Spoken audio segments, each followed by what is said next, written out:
Hello everyone, welcome back my new video. तो guys, आज की वीडियो में हम लोग पढ़ने वाले हैं क्लास 9th गणित का अति महत्वपूर्ण प्रश्न। और ये जो प्रश्न है वो आएंगे 6 अंक में। ठीक, प्रश्न है कि अंडर रूट 10 को संख्या रेखा पर निरूपित कैसे करें। तो चलिए मैं आप लोग को इसको बताता हूँ कि संख्या रेखा पर इसको कैसे प्रदर्शित करना है। ठीक है, और इसको संख्या रेखा पर कैसे दिखाना है। तो देखिए, इसको दिखाने के लिए आप लोगों को क्या क्या चीज़ों की जरूरत पड़ेगी, सबसे पहले वो बता देता हूँ। देखिए, एक तो आप लोग चाहिए ऐसा वाला कैंपास, जिसको हम लोग इसको प्रकार भी बोलते हैं। आप लोग के साइड में इसको क्या बोलते हैं आप लोग कमेंट करके जरूर बताइएगा। एक तो ये हो गया। उसके बाद आप लोग को चाहिए एक चंदा, ठीक है, और एक चाहिए आप लोग को स्केल, ऐसा वाला स्केल। ठीक है, अगर आप लोग के पास चंदा नहीं है तो आप स्केल से भी, इस स्केल से भी कर सकते हो। मैं बता दूंगा आप लोगों को कैसे करना है। तो ये 3 चीज़ों की आप लोग को जरूरत पड़ेगी। तो सबसे पहले हम लोग इसको क्या करेंगे, तो देख लीजिए यहाँ पर ध्यान से समझिएगा। ये जो दिया है ना कि अंडर रूट 10, तो ये जो अंडर रूट 10 होता है ना, ये होता है कर्ण का मान। ठीक है, कर्ण। अब कर्ण क्या आता है वो समझ लीजिए। एक समकोण त्रिभुज के बारे में आप लोग पढ़े होंगे। ठीक है, देखिए ये समकोण त्रिभुज है जिसका एक कोण जो होता है 90 अंश का होता है। तो ये कोण आप लोग को 90 अंश का यानी कि 90 डिग्री का है। और ये जो कोण है ये दोनों न्यूइन कोण है। न्यूइन कोण का मतलब होता है कि 90 अंश से कम हो। ये दोनों कोण 90 अंश से कम है। ठीक है, तो ये जो भुजा होती है, बड़ी वाली भुजा, इसी को हम लोग कर्ण भुजा कहते हैं। ये कर्ण होता है। ठीक है, और ये नीचे वाला आधार होता है। ठीक है, और ये जो खड़ा रहता है लंबवत, उसको लंब कहते हैं। इतना समझ गया ना। तो अब ये दे दिया है कर्ण। कर्ण कितना दे दिया, अंडर रूट 10। ठीक है, तो इसमें देखो एक आता है पाइथागोरस प्रमेय। ठीक है, पाइथागोरस प्रमेय यहां पर मैं लिख दे रहा हूं, पाइथागोरस प्रमेय। देखिए, पाइथागोरस प्रमेय क्या होता है, ये होता है कर्ण का वर्ग बराबर होता है लंब का वर्ग प्लस आधार का वर्ग। तो यहाँ पर तो कर्ण दिया है, तो मान लीजिए जब हमको कर्ण मालूम करना हो तो कर्ण बराबर क्या हो जाएगा, यहाँ से स्क्वायर हटेगा तो इसके ऊपर कर्ण चढ़ जाएगा, यानी कि ये रूट में हो जाएगा। तो रूट में हो जाएगा लंब का स्क्वायर प्लस आधार का स्क्वायर। तो यहाँ पे लिख देंगे लंब का स्क्वायर प्लस आधार का। इतना समझ गए ना। अब देखिए हम लोग को करना क्या है, यहाँ से देखिए ये कर्ण है, तो कर्ण कितना दे दिया है, 10। ठीक है, अब हम लोग को यहाँ पर लंब के जगह पर क्या रखें और आधार के जगह पर क्या रखें कि ये जो कर्ण है ये बराबर आ जाए, यहाँ पर बराबर आ जाए।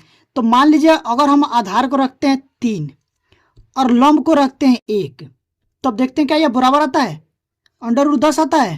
देखो, आधार के जब हम लोग क्या रखें, 3 और लंब के जगह पर 1, तो 1 का स्क्वायर करेंगे प्लस यहाँ से 3 का स्क्वायर करेंगे करेंगे तो ये कितना हो जाएगा, यहाँ से 1 का स्क्वायर 1 और 3 का स्क्वायर हो जाएगा 9।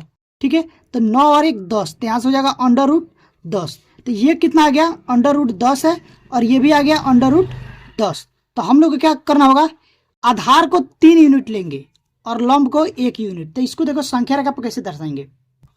इसके बाद देखिए क्या करेंगे, इसको साइड रखते हैं। हम लेंगे स्केल, ये देखो स्केल है। ठीक है, ये स्केल के सहायता से एक लाइन यहाँ पर रेखा खींचेंगे। चलिए खींच लेते हैं। यहाँ से हमने रेखा खींच लिया, रेखा खींच लिया, ऐसे कर दीजिएगा तीर वाला, ताकि मालूम चले रेखा है। और हम क्या करेंगे, यहाँ से लेंगे एक यूनिट ले लेते हैं, इसको मान लेते हैं यहाँ पर 0। और यहाँ से हम लोग क्या करेंगे, ये जो आप लोगों को कैंपास दिख रहा है, दिख रहा है ना, यहाँ से इसको क्या करेंगे, एक एक यूनिट लेंगे।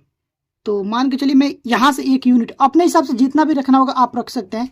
देखिए ये इतना यूनिट ले लेंगे, कट करेंगे। ठीक है, और इस पॉइंट पर रखेंगे, फिर यहाँ पे एक कट लगा लेंगे, फिर यहाँ पर रखते हैं, एक कट यहाँ पर लगा लेंगे, फिर यहाँ पर रखेंगे और एक कट यहाँ पर ले लेंगे। ठीक है, और एक यहाँ पर ले लेंगे। अब इसका नाम दे देते हैं।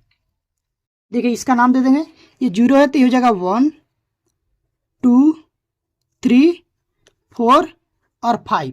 ठीक है, तो अब देखिए इसको, ये तो आधार है, तो आधार हमको कितना लेना है, देख लीजिए यहाँ पर आधार आपको लेना है 3, आधार में 3 लेना है। तो यहाँ से कहेंगे 3 यूनिट तक।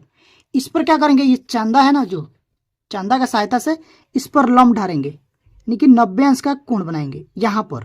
तो देखिए ये जस्ट ये पॉइंट पर रखे हैं, क्या है यहाँ पर है, इस पॉइंट को मिला देंगे, इन दोनों पॉइंट के मिला देंगे। मिला दिए। उसके बाद देखिए अब हम क्या करेंगे, इस कैंपास को जो देखो यहां से माने थे ना 1 यूनिट, ठीक है 1 मिनट, देखिए ये 1 यूनिट है ना, तो यहां से भी हम क्या करेंगे 1 यूनिट लेंगे यहां से, क्योंकि ये लंबवत है, लंब हमको कितना ही लेना है 1 यूनिट लेना था। तो यहां से कितना है, ये कट पॉइंट आया यहां पर, ठीक है। तो ये कितना है 1 इकाई है, ये 1 इकाई है, इसको इकाई या यूनिट बोल सकते हैं। और ये क्या है, यहां से लेकर के यहां तक ये 3 इकाई है, कितना 3 इकाई, यहां से हम 3 इकाई लिए हैं, ये आधार है और ये लंब है, ठीक है। तो अब इस पॉइंट को और इस पॉइंट को मिलाते हुए हम लोग को रेखा खींच देना है। चलिए खींच देते हैं, इस पॉइंट को और इस पॉइंट को मिला करके रेखा खींच दिए, ठीक है। इतना तो समझ गए आप। उसके बाद आप लोग को मेन जो होता है ना, जो संख्या रेखा पर दर्शाया जाता है वो होता है कि ये 0 वाले पॉइंट से लेकर के और इस पॉइंट, ये जो यहाँ पर कट पॉइंट मिला है देख रहे हैं ना, यहां से लेकर के, थोड़ा बड़ा कर लेते हैं यहाँ पर, ठीक है। ये 0 वाले से लेकर के और यहां से, तो इसको हम लोग क्या करेंगे ऐसे करके मिलाते हुए यहाँ पर ऐसे इसको ड्रॉ कर लेंगे, ठीक है। ड्रॉ कर लिए। अब देखिए यहाँ पर जो कट पॉइंट मिला है, ये आप लोगों को कट पॉइंट मिला है यहाँ पर, ठीक है, यहाँ पर देख रहे हैं ना इस बूंदी पर। तो ये जो बूंदी आएगा, ये जो पॉइंट आएगा, यही आप लोग होगा √10, ठीक है। 3 और 4 के बीच में आया है, इस पॉइंट को हम लोग यहाँ पर हो जाएगा ये √10। तो संख्या रेखा पर इसको ऐसा ही दर्शाएंगे, ठीक है। तो होप करता हूं आप लोग को समझ में आ गया होगा। अगर आप लोग को ये प्रश्न समझ में आ गया है तो प्लीज वीडियो को लाइक करिएगा। चैनल पर पहली बार आए हैं तो चैनल को सब्सक्राइब करके बेल आइकन को प्रेस कर दीजिए, ताकि जो भी वीडियो डालूं उसका नोटिफिकेशन आप लोग पास तुरंत पहुंचे और आप लोग की तैयारी अच्छे से हो पाए। तो गाइज अभी के लिए बस इतना ही, मिलते हैं इसी तरह की नेक्स्ट वीडियो में, तब तक के लिए थैंक यू फॉर वॉचिंग।